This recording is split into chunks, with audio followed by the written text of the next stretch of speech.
Hello and welcome to episode 220 of AvTalk. I am Ian Petchnick, here as always with Jason Rabinowitz. Hello, Ian. How's it going? Hello, Jason. Welcome back to these United States of America. Thank you. How was your venture into the European continent last week?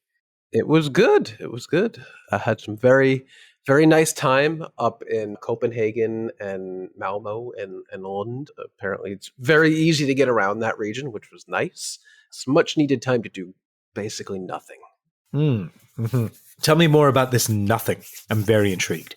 You might have to wait a few years to have your next opportunity to do nothing.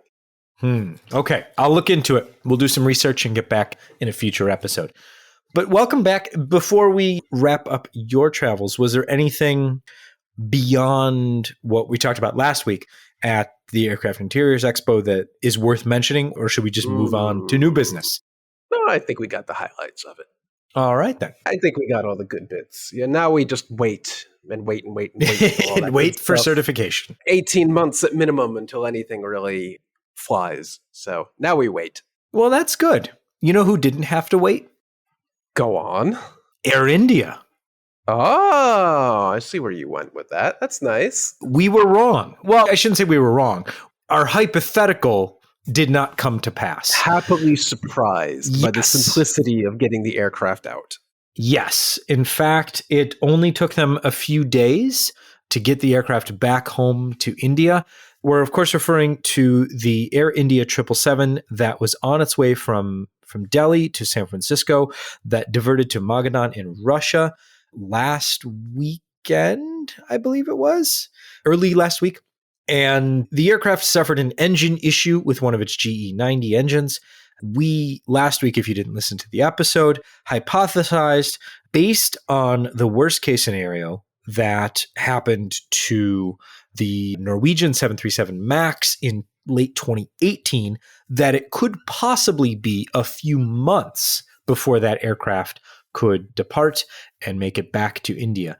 That, thankfully for all involved, was certainly not the case. It was home in just a matter of days. From what I've heard so far, and I'm still trying to confirm this with the airline, it was an engine oil issue. There were no defective parts or anything like that, so they were able to just kind of make sure everything was ready to go and then fly the aircraft back home to perform further inspection.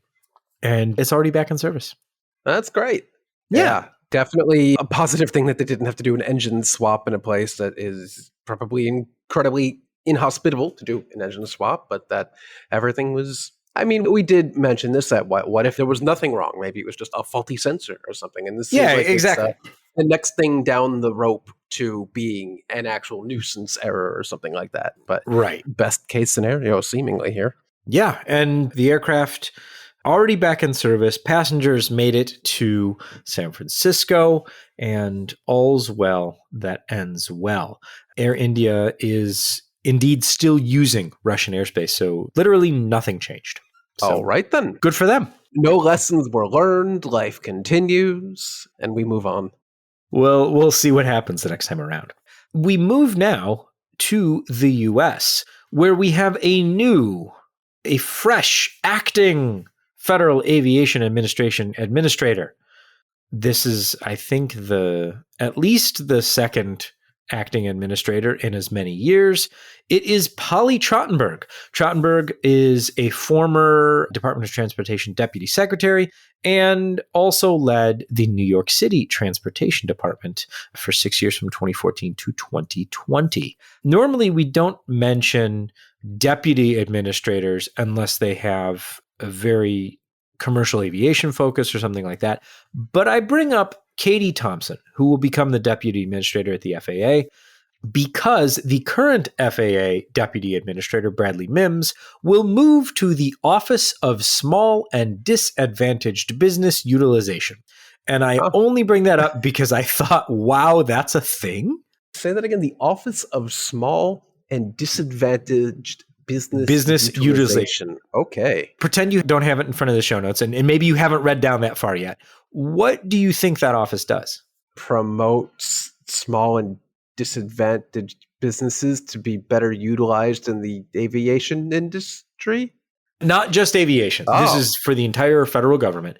But yes, basically, it is a job that ensures that the federal government contracts with as many small and disadvantaged businesses, I'm quoting now, across the acquisition portfolio through outreach, policy, advocacy, and training to support the health and well being of the American people. How about all right that? then. That's a mouthful. You learn something new every day. Yeah, I would not have thought that Polly Trottenberg would end up as the acting FAA administrator. Anyone here in New York is almost certainly familiar with her and the agency's work under her rather long term there under the de Blasio administration. I do not have fond memories of that administration's work under the Department of Transportation. So it's interesting as a New Yorker. There's definitely a different take that I'm looking at this with than most people probably would. Interesting choice, to say the least. Billy Nolan, who was the former acting administrator of the FAA, has left. He is already at work at Archer, the electric air taxi manufacturer or startup hoping to operate electric air taxis. He has joined Archer as the chief safety officer. And I believe that bit of information was first reported by our good friend John Ostrower over at the Air Current. So if you're a subscriber over there, you would have known where Billy Nolan was headed weeks ago. This moves us into 2+ years without a confirmed FAA administrator, because the Biden administration's previous nominee, Phil Washington, who is the current chief executive of the Denver airport, was shot down by opposition, mainly Republican opposition, but opposition from both parties to his nomination. So we'll see what the Biden administration does if they can get somebody confirmed. But until now, Yeah, Trottenberg's trotting along. I wouldn't count on it. Sure seems like we're going to go an entire presidential term without a confirmed FAA administrator. If we've gone 2 years at Not this great. point, Not great. I don't see it happening. Yeah, not great. Well, okay. We'll leave that one for now because I'm not really sure I have much more insight to give. But speaking of the FAA, Jason, this story comes out of the FAA reauthorization bill that was introduced in the House last week. And there's a couple things that you flagged, and then there's a couple more that I will flag as well. But let's start with the video recorders possibly, maybe, eventually coming to a flight deck near you. Yes, I will say I did not spot anything because this is a 773-page bill, and thankfully Bloomberg spotted this somehow, somewhere in the 773-page bill. And I really haven't seen this reported anywhere else, but I was kind of not paying attention to much last week, so maybe this did get a lot of attention and then I missed it. But somewhere in that 773-page bill is an introduction of finally adding video recording to the cockpit voice and flight data recorder suite, I guess. I don't know if this would be a separate physical recorder or if this would be added into the existing voice recorder. I don't see why they couldn't do that given current technology, but it seems like it's likely to happen, pushed through in the FAA reauthorization bill here. It's not happening imminently. Let's put that in full context. The policy basically here says the FAA will have, where does it say? They have how many years? It's 3 years. 3 years, thank you. 3 years to study and to figure out the requirements for this thing. And then after that 3-year figure out what they want to do processes up, they will give the airlines another 7 years to actually install the devices. So we're looking somewhere more like maybe within the next decade, U.S. aircraft of some sort, I'm assuming commercial aircraft, it'll be mandated that they must have video recording on board. And this has been, we've talked to a number of people about this over the last few months and years of this podcast, but video recording, adding to the audio recording, the flight data recording, has been on the NTSB's most wanted list for as long as there has been a most wanted list. So I'm sure there are some nice celebrations going on in the NTSB office. And airline unions seem to have gotten everything they wanted out of this for data protections. Of course, only seemingly the NTSB will be able to access the video recordings, not airlines. So data protections that they wanted put in place will be put in place. So it kind of sounds like everybody wins. But Ian, there's more. But wait, there's more. Jason, tell me more. Cockpit voice recording. We've seen a number of times recently how 2 hours is laughably insufficient because more often than not these days, the audio recording gets overwritten by whatever else happened in the rest of the flight. And this bill also proposes bumping that up from 2 hours to 25 hours. So that would more than adequately cover almost all aircraft out and back missions, which is great news. Yeah, I think both of these things, and I'll put a link in the show notes to our conversation with Steve Payne from the NTSB when we discussed this initially in depth. But I think both of these things are, and especially with the privacy protections, that the NTSB has all along said, of course. There was no dispute. The NTSB has been incredibly good at maintaining control over all of the recordings that have been processed and recovered from aviation accidents. I mean, they've been incredibly good. I mean, you are very, very hard pressed to find any CVR recordings out there beyond the transcript to listen. And, you know, they've been very, very good about that. So I can't see how they would be less protective of video evidence. And I think that's one of the important things that they've reiterated over and over again. So it's good to see that this is finally moving through. I think that one of the things, and I haven't actually read this section of the bill because I've been concerned with other sections of the bill that we'll talk about in a minute, but one of the things that I am going to go double check on, and we'll link the entire 800-page bill if you want to read it, by all means. But I think one of the important things here is that which aircraft will this apply to? Because certainly there's a commercial application, but then there are also different aviation parts, you know, that certainly would benefit from having this installed. But will there be carve-outs for, well, they don't carry enough passengers, or the aircraft doesn't weigh enough, or, you know, things like that. So that would be one thing that I'm going to look into a bit more. But 25 hours is fantastic. Yeah, and it seems like that applies for audio and video. And that makes perfect sense. I mean, if you're going to do one, do both and just be done with it. You know, the technology's been there for years. It's not difficult to upgrade these things. So let's do it. Let's do it. Let's do it.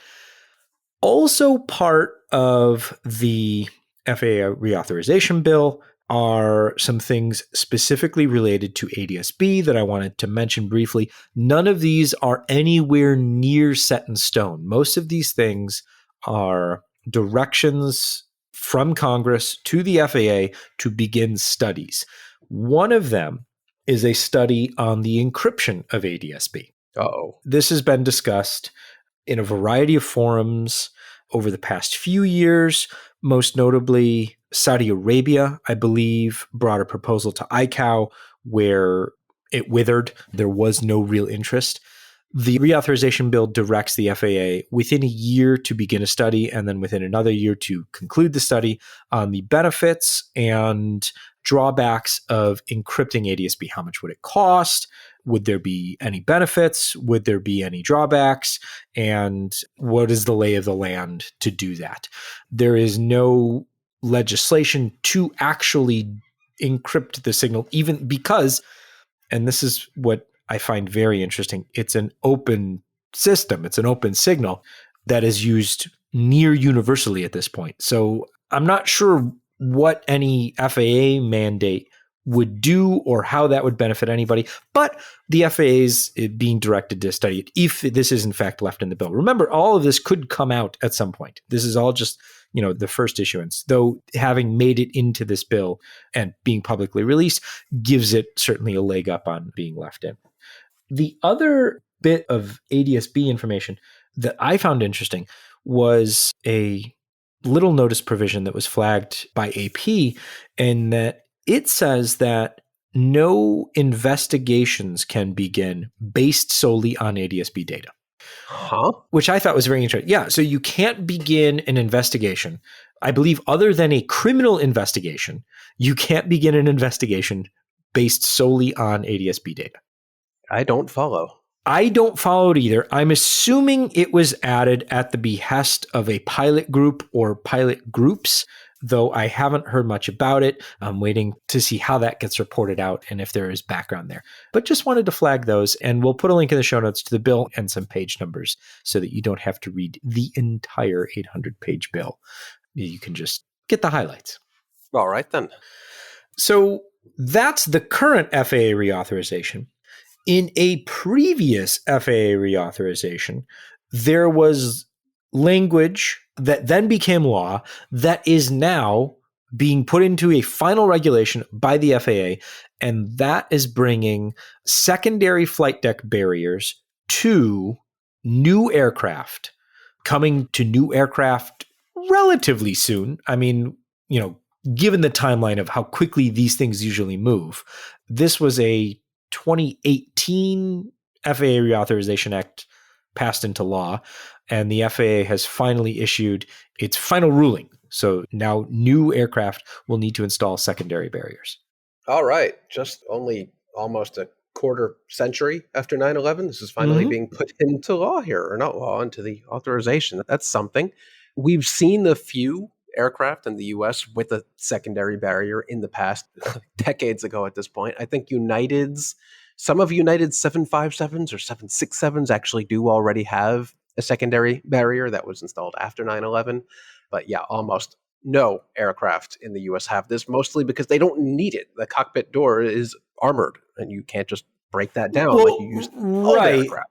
But there's more to it. Yeah, there's more to it. So the secondary barrier has long been sought by flight crew and by cabin crew, because when you're flying, if one of the members of the flight crew needs to leave the flight deck for any reason, you'll often see a flight attendant get a galley cart, wedge it awkwardly across the aisle, so that if someone gets the not so bright idea to try and storm the flight deck while that door is open for the 8 seconds it takes them to open the door and get out and close the door, that's where the secondary barrier comes in. So it's the bathroom door, basically. You use it when the pilot needs to go to the bathroom. More or less. And I wonder if they can even use the actual lavatory door of the forward of the 1L door as the secondary barrier. Maybe there's a way it can swing out and latch into place, negating the need even for another barrier. Maybe the door itself becomes the door. I guess that would be a little awkward, because then you don't have a door for the lav, but then you can close the flight deck door, and then you got then you close the cubby. Yeah. This might actually be a somewhat elegant solution, but I have not seen any of the lavatory manufacturers over at AIX last week propose such an idea, but it's not outlandish, I don't think. Yeah, the ones I've seen are kind of like a traffic gate, like a swinging, folding barrier thing. So I'm not sure exactly what they'll use, or I think the other one that I saw somehow manages to fit on top of the existing door and like becomes like a second fold out. But it'll be interesting to see how manufacturers incorporate this into their aircraft. Obviously, anything they come up with has to go through a certification process. So it'll still be a while.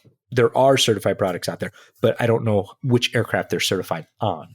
So that'll be something to keep an eye on and look out. You won't be seeing, on new aircraft at least, you won't be seeing a flight attendant standing there with a galley cart looking very cross.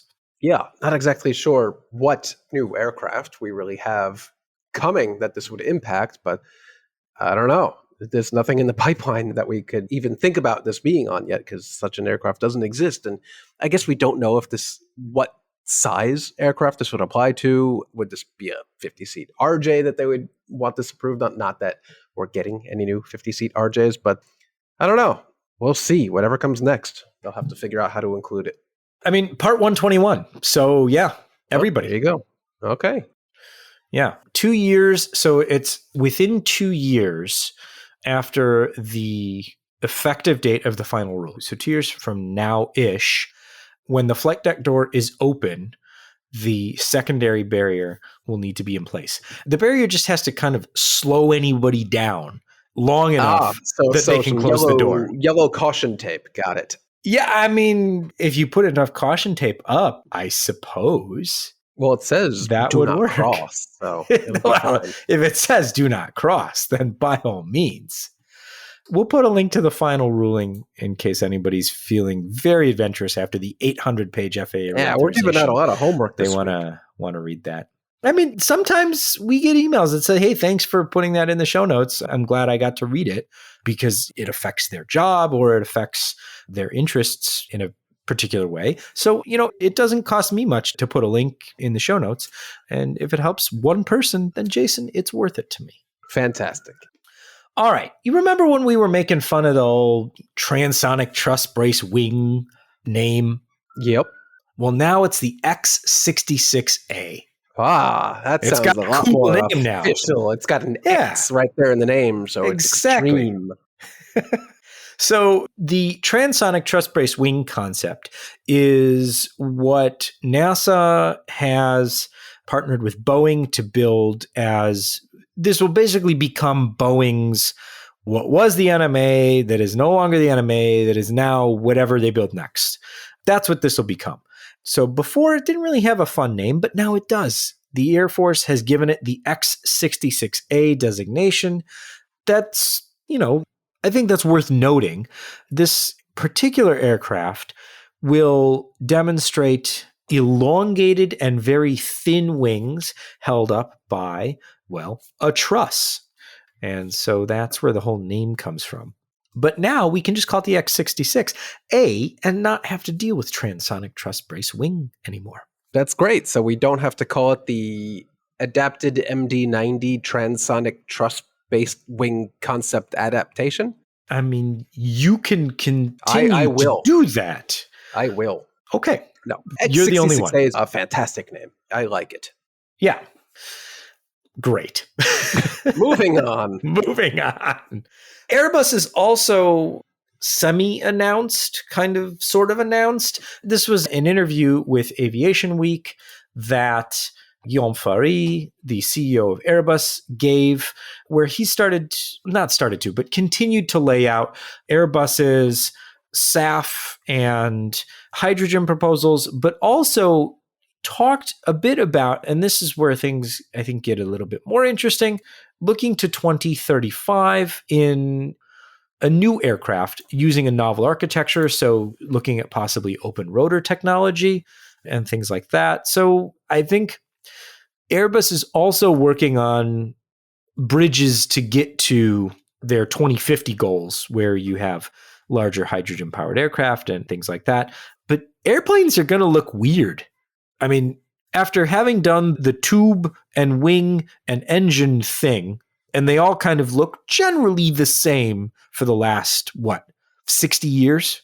I mean, since the 737, they're going to look weird. And I like that. I don't think we can rest until we get biplanes back commercially. Great. Let's do it. Do it. Yeah. The transonic truss braced wing concept, now known as the X66A, that takes us closer. It's going to be interesting. Yeah. I mean, all we're thinking right now is, when are they going to announce the A220-500? Is that even a thing? But no, here we go. 2035 with a new novel architecture. It's not going to happen. Things are going to get weird if we're still doing this podcast by 2035. Maybe we'll have the X66B by then. Ooh. In the complete opposite side of new aircraft news, Tecnam is stopping development of the P-Volt. The P-Volt was the electric aircraft based on the P2012 Traveler that Tecnam has already developed and is already in service. The P-Volt was originally designed, or they were targeting to have 85 nautical miles of range and entry into service in 2026 with Widerøe. But after studying the batteries, it turns out that after just a few weeks, the batteries would no longer have a range of 85 nautical miles. It would be closer to 40 after just a few weeks. What kind of batteries are they using that are suffering that degree of degradation that quickly? That's kind of crazy. I mean, I know lithium-ion batteries are consumables. I mean, look at your iPhone and look in battery health. Mine is down to like 87% of its capacity, but that's after almost 2 years, not 2 weeks. That's, Yeah, so a few things. And yes, that is really fast. But the idea was that to get the energy density on board the aircraft, to make it, because all of this was predicated upon commercial viability. They didn't want to build kind of an aircraft that didn't meet commercial needs. They didn't want to build a demonstrator. They wanted to build an aircraft that an airline could buy and operate in a viable way. And so they were dealing with the energy density in order to do that. And when you do that, you run into weight penalties because of the various fire barriers and things that add weight around the batteries. And then you also run into the charging of the batteries, because what they said is that in other applications, like automotive applications, in consumer electronics applications, when you're using these types of batteries, you can basically derate the charge limit. So say 80%. To maintain the health of the batteries. But if you're dealing with an aircraft application, you can't do that, because then you're just carrying around empty weight, and you have to have more batteries in order to carry the more batteries. It's like long haul flying, where, so much of the fuel that you're carrying is fuel to carry the fuel to burn later. All right. So the economics of everything just didn't work out. So the battery density is not there yet. Yeah, I didn't even know this project was a thing. So I guess we won't be seeing the P-Volt anytime soon. No, so this will not be operating in Norway anytime soon, even though they thought they were going to have it into service, which I think this is a very generous time frame. They wanted to have it in service in 2026.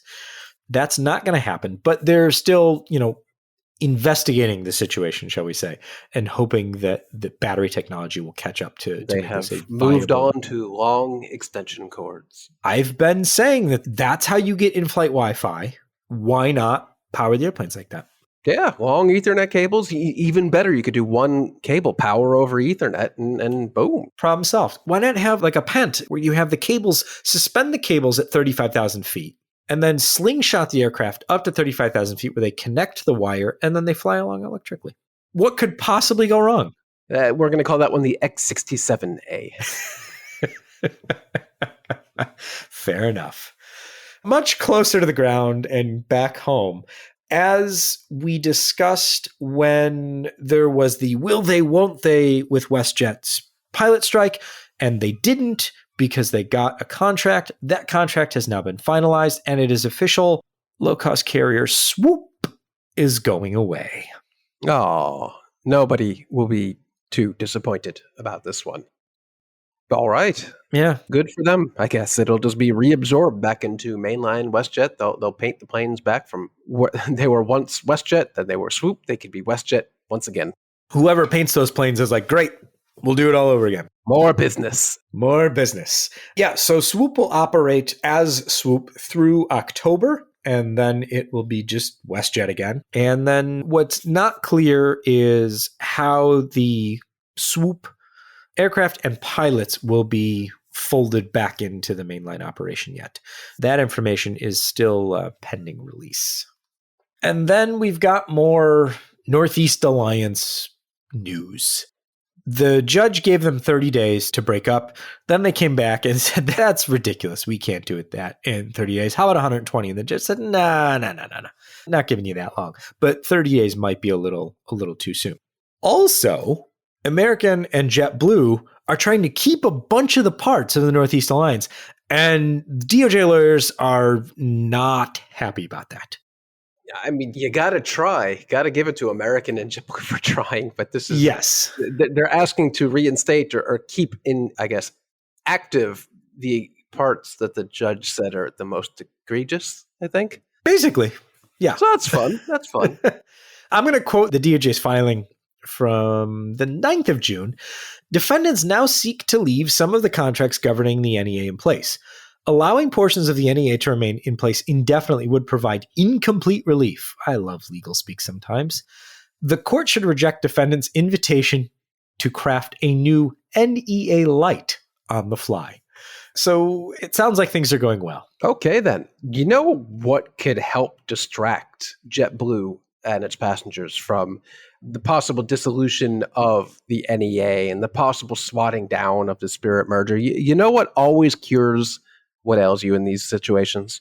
I don't know. Tell me, Jason. A new livery. Of course. A new livery. Well, when all else fails, get the paint out and change your entire identity you've had for, I don't know, a quarter of a century. Probably more than that. But at this point, JetBlue kind of unceremoniously this morning Just said, hey, yeah, we got a new livery. More blue. It is literally more blue. There Literally is more blue paint. Yeah, the first aircraft, November 982 Juliet Bravo, a mint configured A321, so kind of restricted to where that will actually end up in JetBlue's fleet network. Go in service tomorrow. It's already painted, ready to go. Nope. You Did are it go in wrong, service sir. today? It's in service right now. They said it would be tomorrow. They couldn't spare the plane. It's already back in service as we speak. Well, summer schedule, thunderstorms in New York, you know. Oh, yeah, look at that. It's already on its way to San Francisco an hour late. To JetBlue's credit, it did storm in New York today. Yes. An hour late is actually doing better than average today. Yes, we'll take what we can get. Yeah, but it is blue. The sharklets are kind of a teal color. The rear end of the fuselage and the tail is not they're mint. Anymore. They're mint. Yeah, they're mint. Okay. They're mint. They're mint. Sure. Get it? Sure. Well, that's what they say. They say a new minty fresh pattern. So that's something. There's also a JetBlue logo on the bottom of the aircraft. I think they said that, but they have not posted any pictures of that. It's got a larger logo. It's blue. I have yet to form an opinion, formally, my opinion on this aircraft. I think it might grow on me. I'm not in love with it now. But JetBlue says all its aircraft will eventually get painted in this new livery. It's going to take a long time. We'll see if the Spirit fleet ends up in this livery too. Interesting. Yeah, never underestimate the power of a new livery to distract from other. But of course. Yes. Well, consider myself distracted. Speaking of New York and landing in New York for the first time, Qantas began its Sydney, Auckland, JFK flights today. The aircraft had landed not long before we hit the record button on this particular podcast. That flight leaves Sydney. Let me get the local times because I did some calculations in UTC, but let's go back to local times to check this out. So it leaves Sydney, scheduled to leave at 9:30 in the morning, and arrive in Auckland at 2:30 in the afternoon.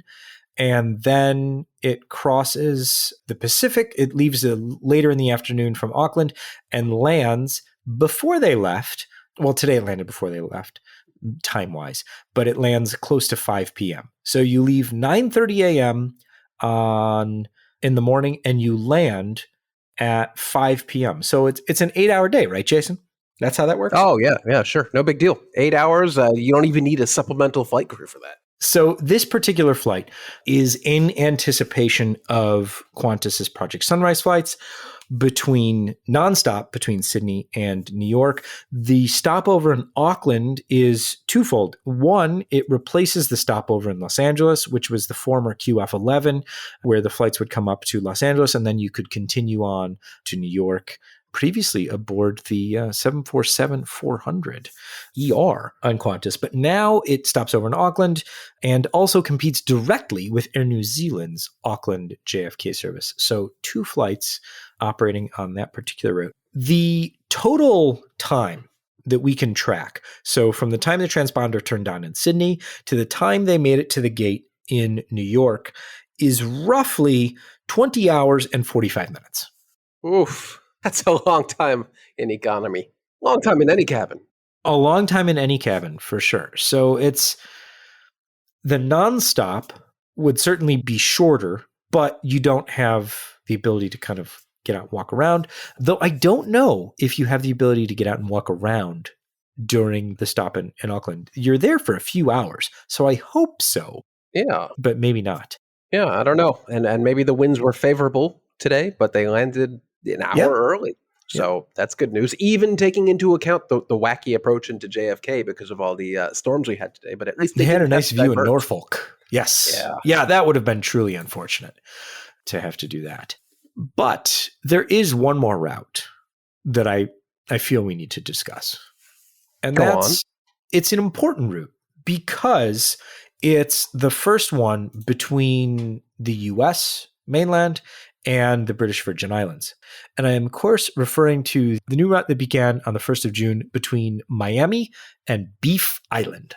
If you're curious as to where exactly Beef Island is, just open up the Flight Radar 24 app and in the search bar, type the word beef And there is no other airport in the world containing the word beef. So you'll get the right one. The more you know. That's good. That's good. So if you were looking for a new nonstop flight to the British Virgin Islands from Miami, you can now fly nonstop to Beef Island. Average flight time, 2 hours and 36 minutes. Yet another odd, interesting, fun American Airlines, or really Eagle route out of Miami into the Caribbean. They do serve quite a number of routes that you would not think there's actual service to a major U.S. airport from, but this is another fun one. I'm having a great time. Fantastic. If you don't want to do that, you can also fly to San Juan on Intercaribbean's Embraer E120 or to San Juan on Silver Airways' ATRs. Those are apparently still around. That's nice. So there were other options to get to the U.S., but a lot easier to connect on American out of Miami. Sure. Especially if you have more than an overnight bag.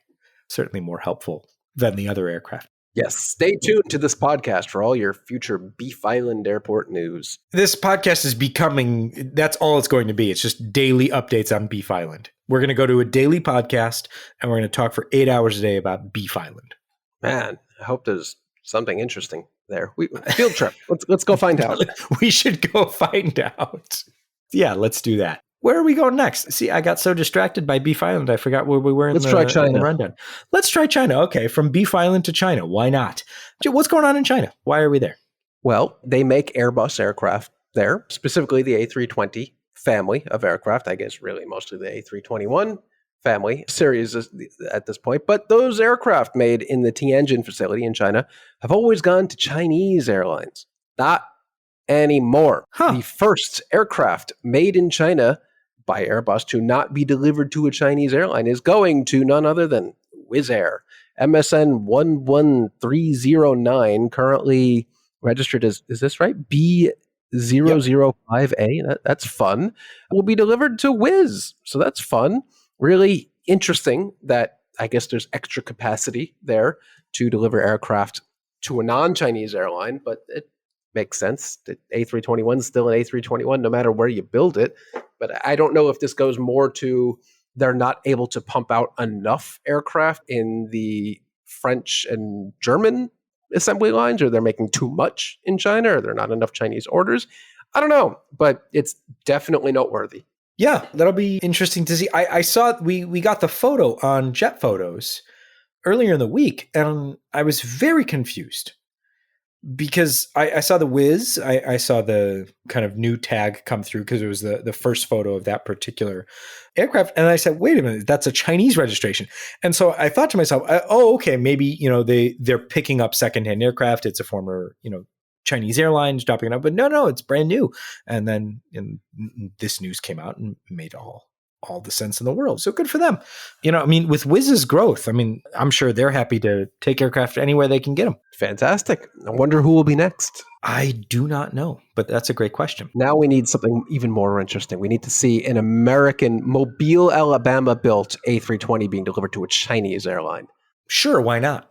Well, I can think of a few reasons why not. But a few reasons why not, but yeah, it's totally within the realm of possibility. That's true. So next week is the Paris Air Show. And there are rumblings that it's going to be a very interesting show. If nothing else, it's kind of the first Paris Air Show really post-pandemic or post everyone trying their best to completely forget COVID. Passenger traffic for the year, as far as the number of commercial flights that we're tracking, is above 2019 already. It's in most regions, passenger numbers are above 2019 levels. Everyone is excited to go to Paris, and we are by no means excluding ourselves from that. Our colleague Chris and most of our B2B team will be at the Paris Air Show this year. So if you're listening to the podcast going, I need to know as much as I can about the Paris Air Show, while it's happening, we've got you covered. And if you're thinking, hey, it would be cool to meet some folks from Flight Radar 24 at the Paris Air Show, if you are going, sadly, Jason and I won't be there, but our colleagues will, or my colleagues will, and you can certainly get in touch with them if you want to meet up with them. Just email them at business@fr24.com, and they would be happy to connect. Fantastic. I am sure. Yeah, I'm disappointed I'm not going, but I've had enough European flight mishaps this month. I'm done. Maybe not mishaps, but just unnecessary stress. I did not need. Yeah. This year, I just couldn't make it work in the schedule with everything else, gestures widely, everything else going on, unfortunately. But let the planning begin for Farnborough. Let us be interested in that next year. But for the Paris Air Show, next week we'll have a full report from Chris about what he's been seeing, what he's seen so far on next week's podcast, and also look for that on our blog and social media. And we'll be sure to cover any of the major announcements that are coming out of the show. And before we go, we've got a new list on the Flight Radar 24 website called our most wanted airport locations. That is where we don't have great ground coverage, or we need to enhance coverage in certain areas around the airport. Think places like Charleston Airport, where we're always looking to enhance our ground coverage, especially because that's where the 787 is built. Airports like Hanoi or Raleigh-Durham, Jacksonville in the US. We'll go to Johannesburg in South Africa. And just because Jason and I were talking about this right before we started recording, let's say if you live on the west side of JFK, please apply to host a free receiver. Yes. At the risk of being redundant, because we've talked about this before, but maybe you're listening for the first time and you don't know how our free ADS-B receiver kit offer works. Here's what we do. We have more than 35,000 terrestrial ADS-B receivers around the world. Thousands and thousands of those are full receiver kits that we send out to you for free, that you then install and host for us, feeding us the data. And then in return for that, you get a free Flight Radar 24 business subscription, which is our top level subscription. It includes all of the features on the website and in the apps. And you help increase flight tracking coverage where you are, whether it's where you work at an airport, whether it's living next to an airport, or you live in the absolute middle of nowhere but have power and internet. We would love to have you. So we'll put a link in the show notes, or you can just go on the Flight Radar 24 blog and search most wanted receivers, and that'll take you to that page. Please, if you do work or live near an airport where we need coverage, or you think to yourself, hey, I live near an airport and I can't see planes on the ground, or don't see all the planes on the ground, you should apply to host a receiver. Please, please, please or if apply. you work at an airport, specifically if you work at an airport on the west side of JFK and have a window that looks out, that would be helpful. But these are very much plug and play. I can't remember the last time I've had an issue with my receiver that's stashed up in the attic of my parents' house. That pretty much only goes down when the internet goes down. So these are really, truly probably the least technical issue-prone electronic devices I have in my life. We try our best. Yeah, it needs power and it needs internet. And in certain cases, the power can also be the internet if you've got a hard line. So that's the easy part. The most difficult part of all of this is making sure that the receiver is situated so that the signals from the aircraft make it to the antenna. We do this by putting the antenna outside as high up as you possibly can. Folks like Jason have long been slouches. Hey, it works, all right? I get great coverage of the east side of JFK. Imagine what would happen if you put the antenna outside, Jason. Never gonna happen. Anyway, so for new receivers, I think you've been hosting a receiver for what, over 10 years now, yeah? Oh, over 10, yeah. I'm on my second receiver, actually, since I've had mine so long, you had to upgrade me to an MLAT capable one. That's true. I had one that was just cobbled together with like some low power PC and a couple other, like an Ethernet switch and all sorts of stuff. But yeah, I've probably 12 years now. Yeah. And we have new boxes coming online soon, so that look even cooler because they have buttons now. Wow. I know. So please check that out and please host a receiver or apply to host a receiver if you think that would be something that you would like to do. If you have any questions, feel free to email us podcast@fr24.com. We'll do our best to answer any questions that we receive. And if you've got a super technical question that we can't answer, we have a lot of very smart people working on these things that we can lean on. So with that, I will say this is episode 220 of AvTalk. I am Ian Petchnick, here as always with Jason Rabinowitz. Thanks for listening.